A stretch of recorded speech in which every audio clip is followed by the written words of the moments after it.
Hello, ladies and gents. Hagbard Celine here on another beautiful afternoon, and we're going to continue down the rabbit hole of, let's call it, Pan-Africanism. Shall we? Hagbard, some people have been saying your site has had too many black people. Whoa, fuck up, watch it with that, jeez. Wait, that came out wrong. Yeah, sure, there's too many black people came out wrong, did it? You're twisting my words, Hagbard. I know, relax, but now imagine how I feel. I get that all the time. But I do say their point, so shall we just have ourselves a toilet seat complexion individual, perhaps a Neanderthal of sorts? There we go, that's better. An internal memorandum to all white people, myself included. Okay, that's not better. That is not better at all. Fucking volume, please. Good evening. You may be surprised receiving this. I've been doing this for almost a year. Nothing is surprising to me anymore. You may not remember being given that secret entrance code to our meeting space. I understand this is a joke, but even as a joke, it's silly. There is no secret meeting place. You may be shocked at being treated as part of some greater entity based solely on your race. Why, yes, because I was under the impression that that was one of the aspects of racism, something we were trying to do away with. You may have forgotten you were white in the first place. I thought there was no white. I thought whiteness was a social construct. I mean, are you confused by your own terms? Have you not been educated properly? Have you not done your research, dear?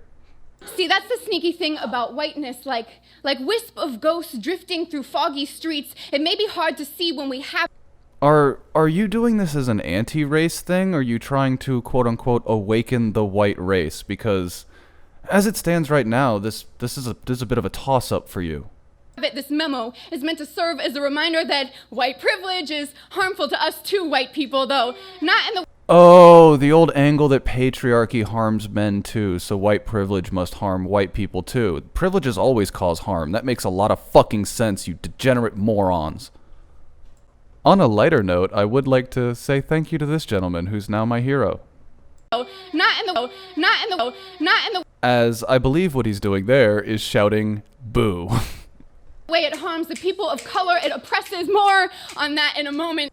Now I understand why womanism exists. Now I understand why there are black feminists. It's ditzy, self-centered cunts like yourself that even when discussing this issue can't approach the minority issue first. You just want to talk to the white people first. That adds up. You're good at this progressive stack thing. See, white privilege encourages us to forget that we have a skin color to begin with. Ah, yes, the fabled evils of colorblindness. Because if I'm obsessed with my skin tone, nothing could go wrong, right? That we are capable of culture. That we are able to create without constantly appropriating the work of others. Well, there's that classic bomb. White people are incapable of creating culture and have to steal absolutely everything to innovate society. That's why Africa looks so good. Because we stole all of our advanced technology from Atlantean Africans or something. You might need to read like an actual history book to understand how any of this went down. It might assist you. Oh, but then again, those history books, they're just Eurocentric lies, am I right? White people, side note, we did not invent rock and roll or hip hop, despite what Elvis and Iggy Azalea might think so. While I can't speak for Iggy Azalea, I would gamble with all of the money in the world that she's well aware of the fact that white people did not invent hip-hop per se. We'll have a discussion about that at another time if you'd like, but that's beyond the point. I would also think that the Elvis example is a bit flawed, considering Elvis himself gave kudos to all of the black artists that influenced him. It was a well-known fact that he was influenced by black artists. I don't know if you're ignorant or you're trying to be deceptive here, but either way, you're either an ignorant cunt or you're a deceptive cunt. You decide. We may want to have a seat, perhaps several, and do me the favor of reflecting on our behavior as of late. See... Okay, well, you said we were going to be getting to the minority population later. Shall we have a seat with them and have a discussion about their behavior as of late, or is that racist? We have to stop treating racism like it is this sterile academic conversation where we get to say phrases like, but let's just pretend for a moment, like it's the topic of our monthly hipster book club where we waste $5 on one cup of coffee but have no sense left for change. Look, I get that this is supposed to be poetry and that was supposed to be a play on words, but first and foremost, that was a childish play on words. And also, the metaphor is broken because you're parodying yourself. You are that person. You are that problem. You're just trying to signal that you're not.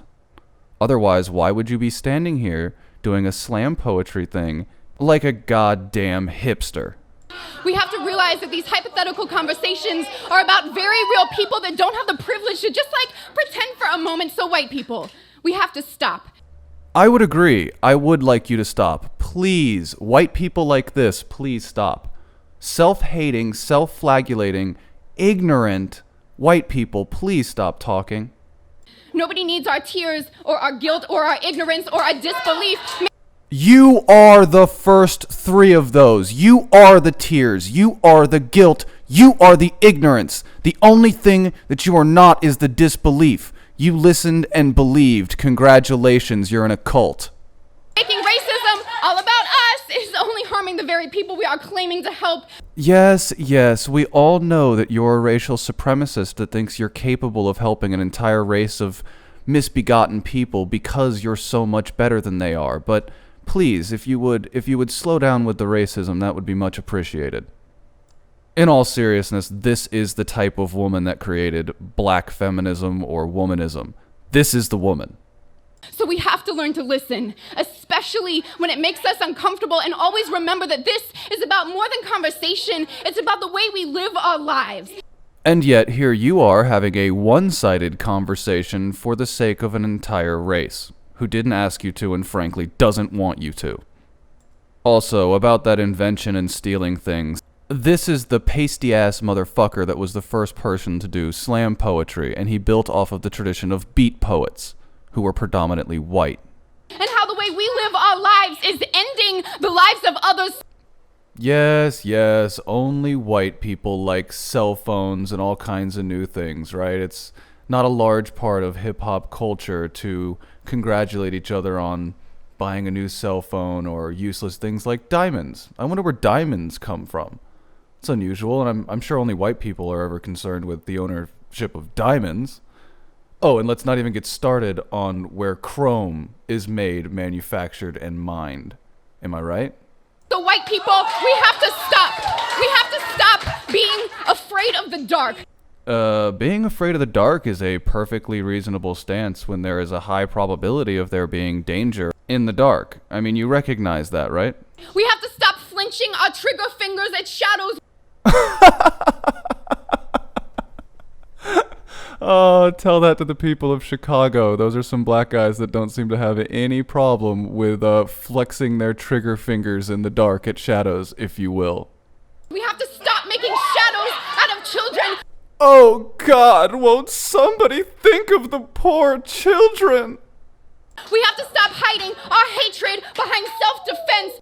And there it is, inevitably. Once upon a time, you hated black people. Congratulations, you were a closeted racist. Now, instead of that, you're just a bigot of low expectations, which is oh so much better, isn't it? We have to stop pretending like we don't know the rules when we wrote them. I thought white people were incapable of innovation or the creation of culture. Are you implying that we created racism? Because, you just said we didn't. We had to have stolen that from the Africans like we did everything else, right, dear? We have to stop painting God in our own image. We seem to have reversed our chapter and verse and forgotten where we came from.